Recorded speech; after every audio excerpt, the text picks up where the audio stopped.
GE Healthcare is a $20 billion conglomerate which deals with healthcare equipment, imaging, diagnostics, and a lot of pharmaceuticals, or so PDX we call it. Now, having said that, if we, such a big company, have a global presence and we have different demographics across these segments, it is important for us as a technology company to solve this in the best and most and fast efficient way. Now, if you look at the kind of situations that we are facing in the different demographics today, first of all, you're seeing that a lot of people are getting aged. You see economies like in Japan and Korea and all, you're seeing aging population. And the type of problems they're facing is different.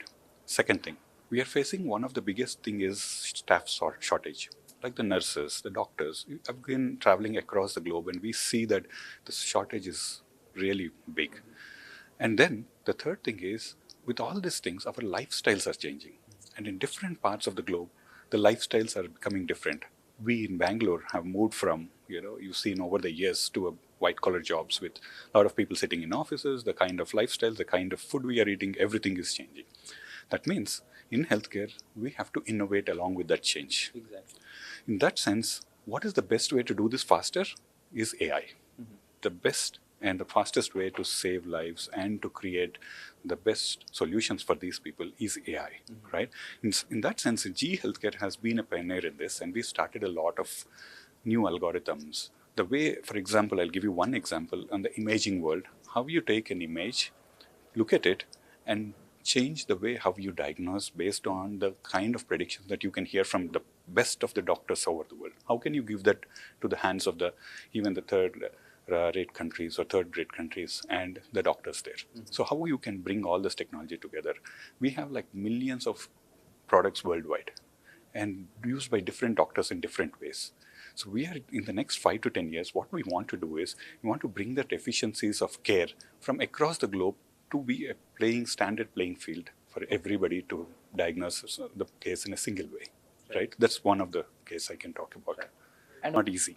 Any new technology adopting into a healthcare field is not easy. Correct. And we are facing the same thing.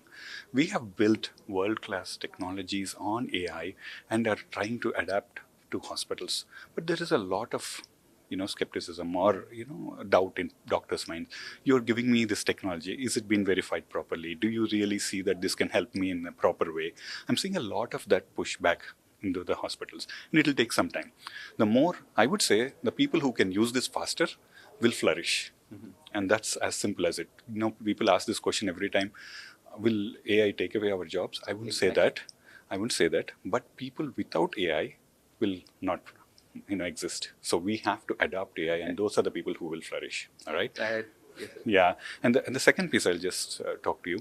Even our regulations, even our industry bodies and all of that are trying to frame laws around this AI, because for them also it's new. So that is also one of the challenges. And for the entire world. Exactly. So the regulatory bodies are also struggling a little bit. Correct. Because they themselves are into AI for the first time. And we are telling, hey, we have a product in AI. And they're like, okay, how do we test it and say it's okay to use on me? Rules for that. Exactly, right? So we are also seeing that slowly. We are seeing in the developed countries like US has now come up, FDA has come up with a new framework for AI, and we have submitted some of our products through that framework to get it out. And in that process, we are all learning. Yes. In this, right? So the challenges will be there. The adoption will be, slower than what we thought.